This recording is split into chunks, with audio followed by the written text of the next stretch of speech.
alias biar polisi tetap aman terkendali, membubarkan konstituante, terbikin wartawan sampai lari-larian ke istana negara. Kali ini kita akan bahas sesuatu yang sering banget bikin politisi dak-dikduk, bikin wartawan lari-lari sprint ke istana, dan tentu saja bikin netizen heboh, bikin meme di timeline. Yap, topiknya adalah reshuffle kabinet di Indonesia, alias menteri digacak ulang sama presiden. Ada yang diganti, ada yang dicopot, ada yang tiba-tiba nongol di kursi panas. Kalau dipikir-pikir, reshuffle ini udah kayak acara reality show yang gak ada habisnya. Nah, sebelum kita masuk ke sejarah panjangnya, kita harus paham dulu reshuffle itu sebenarnya apa sih? Mari kita lihat catatan pena kita.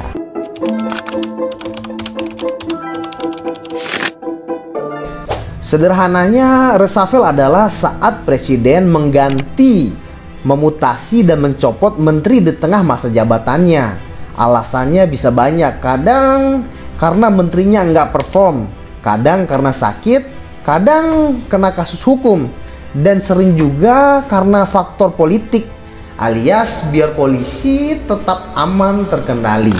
Intinya reshuffle itu semacam cara presiden buat ngejaga kendali penuh terhadap jalannya pemerintahan. Sekarang mari kita flashback jauh ke era presiden pertama kita, yaitu Insinyur Soekarno. Pada masa awal kepemimpinan, kondisi politik Indonesia masih sangat labil. Bayangin aja, dari tahun 1945 sampai 1967, kabinet di Indonesia berganti lebih dari 20 kali. Misalnya, tanggal 14 November 1945 terbentuk Kabinet Syahrir I. Lalu hanya beberapa bulan, tepatnya pada tanggal 2 Oktober 1946 langsung ganti jadi Kabinet Syahrir II. Belum lama jalan, 27 Juni 1947 dibentuk lagi Kabinet Amir Syarifuddin. Bahkan 29 Januari 1948 sudah muncul Kabinet Amir II yang cuma bertahan setengah tahun. Situasi makin pelik setelah Belanda melakukan agresi militer kedua pada 19 Desember 1948. Dari itu muncul Kabinet Darurat Syafruddin Prawiranegara. Setelah itu ada juga Kabinet Ali Sastro Amijoyo, Kabinet Burhanuddin Harahap, dan Kabinet Juanda tahun 1957 sampai 1959. Lalu tanggal 5 Juli 1959 Bung Karno mengeluarkan dekret presiden yang membubarkan konstituante. Era demokrasi terpimpin pun dimulai, dan reshuffle makin sering terjadi karena tarik-menarik antara PKI, PNI, dan TNI. Singkatnya, di zaman Soekarno, umur kabinet seringkali nggak sampai setahun. Baru aja belajar kerjaan, belum hafal paspor, udah diganti. Kita lanjut ke era Presiden Soeharto.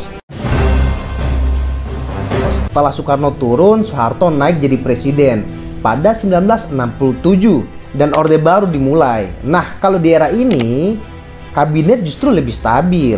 Kabinet Pembangunan 1 dibentuk pada 1968. Setiap selesai pemilu legislatif, biasanya presiden ganti kabinet. Misalnya, tahun 1971, 1977, 1982, 1987, 1992, dan yang terakhir 1997. Intinya Soeharto ini jarang lah reshuffle menterinya. Jadi paling setiap pergantian kabinet aja baru diganti menteri-menterinya. Soeharto terkenal suka memilih menteri-menteri yang loyal. Jadi kalau ada masalah besar seperti menteri sakit atau tersandung kasus, baru diganti. Di luar itu stabil banget. Bisa dibilang gaya Soeharto tuh kayak bos besar. Kalau anak buahnya loyal ya aman aja. Kalau nggak siap-siap aja dipensiunkan dini. Masuk ke era reformasi. Presiden pertama di era ini adalah B.J. Habibie yang dilantik tanggal 21 Mei 1998. Setelah Soeharto mundur, Habibie membentuk Kabinet Reformasi Pembangunan pada 22 Mei 1998. Karena masa pemerintahannya singkat, hanya sampai 1999, reshuffle yang dilakukan terbatas. Fokusnya lebih ke transisi demokrasi dan menyiapkan pemilu. Ya, namanya juga habis transisi. Setelah Habibie, giliran Abdurrahman Wahid atau yang lebih akrab kita kenal dengan panggilan Gus Dur, yang memimpin Indonesia dari 1999 sampai 2001. Nah, ini era reshuffle yang super chaotic banget. Dalam waktu 21 bulan, Gus Dur melakukan sekitar 6 kali reshuffle. Beberapa menteri yang baru dilantik belum sempat panas kursinya sudah dicopot lagi. Contohnya Laksamana Soekardi dan Yusuf Kala. Netizen kalau hidup di zaman itu mungkin bakal bilang, wah, ini speedrun reshuffle persen. Berbeda dengan Gus Dur, Megawati yang menjabat 23 Juli 2001 lebih tenang. Ia membentuk kabinet gotong royong pada 10 Agustus 2001. Selama masa jabatannya, reshuffle ada, tapi nggak seheboh Gus Dur. Megawati lebih menjaga stabilitas dan jalannya pemerintahannya. Lanjut ke era Susilo Bambang Yudhoyono atau yang lebih akrab kita sebut SBY, yang memimpin 2 periode dari 2004 sampai 2014.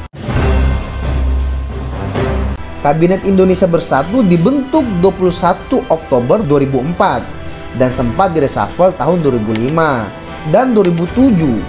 Pada periode kedua, Kabinet Indonesia Bersatu dibentuk 22 Oktober 2009. Lalu pada Oktober 2011, SBY melakukan reshuffle besar-besaran dengan mengganti lebih dari 10 menteri dan wakil menteri. Tapi gaya reshuffle SBY ini rapi banget, penuh perhitungan dan minim drama. Kalau mau dibandingkan reshuffle RSBY ini kayak rapat keluarga yang disiapkan dengan PowerPoint lengkap. Nah, masuk ke era Jokowi. Periode pertama dimulai dengan Kabinet Kerja pada 27 Oktober 2014. Reshuffle pertama dilakukan pada Juli 2015, termasuk memasukkan Rizal Ramli sebagai Menko Maritim. Lalu reshuffle juga terjadi di 2016 dan 2018. Di periode kedua, Kabinet Indonesia Maju dibentuk pada 23 Oktober 2019.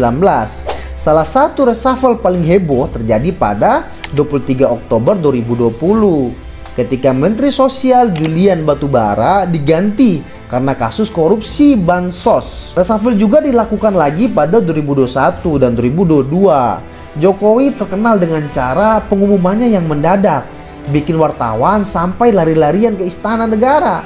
Netizen pun sering bilang kalau reshuffle era Jokowi ini rasanya kayak nonton talent show. Menteri gugur satu-satu kayak kontestan idol. Dan akhirnya kita masuk ke era Presiden Prabowo Subianto yang baru dilantik bersama Gibran Rakabuming Raka pada 20 Oktober 2024. Belum genap setahun menjabat, Prabowo sudah melakukan 2 kali reshuffle. Reshuffle pertama terjadi 19 Februari 2025, tepat pada hari ke-122 masa jabatannya. Beberapa pejabat diganti, termasuk Menteri Pendidikan Tinggi, Sains dan Teknologi, Satrio S. Bojonegoro, yang diganti dengan Brian Yuliarto. Selain itu, kepala lembaga seperti BKP, BPS, dan BSSN juga ikut dirombak. Lalu, reshuffle kedua terjadi pada 8 September 2025. Kali ini lebih besar-besaran dengan pergantian 5 menteri dan 1 wakil menteri. Salah satu yang paling mencolok adalah digantinya Menteri Keuangan Sri Mulyani dengan Purbaya Yudi Sadewa. Bahkan ada kementerian baru yang dibentuk seperti Kementerian Haji dan Umroh. Jadi bayangin aja, dalam waktu kurang dari setahun Prabowo sudah bikin 2 season reshuffle. Ini kabinet atau sinetron prime time. Jadi kalau kita tarik benang merah, setiap presiden punya gaya reshuffle yang berbeda. Soekarno sering ganti-ganti karena politik yang labil. Soeharto stabil, reshuffle-nya jarang. Era reformasi, Habibie fokus transisi. Gus Dur chaotic. Pokoknya chaotic banget kalau Gus Dur. Megawati kalem. SBY rapi dan penuh perhitungan. Jokowi menjadikan reshuffle semacam prime time show yang bikin wartawan kocar-kacir. Dan Prabowo baru setahun udah 2 kali reshuffle. Kayak sinetron bersambung yang bikin semua orang kepo. Next episode kapan nih? Jadi jelas, reshuffle di Indonesia itu bukan sekedar strategi politik. Reshuffle sudah menjadi tradisi, bagian dari dinamika negara kita. Kadang serius, kadang juga jadi bahan meme. Tapi yang pasti, reshuffle selalu menunjukkan betapa serunya dan uniknya politik di Indonesia. Oke sob, itu tadi sejarah reshuffle kabinet di Indonesia, lengkap dari Bung Karno sampai Prabowo. Kalau menurut kamu era Prabowo bakal jadi juara reshuffle terbanyak atau malah super stabil? Tulis prediksi kamu di kolom komentar. Jangan lupa like, share, and subscribe biar kalian tidak ketinggalan informasi-informasi terbaru mengenai negara kita ataupun mancanegara. Salam literasi, salam pena kita.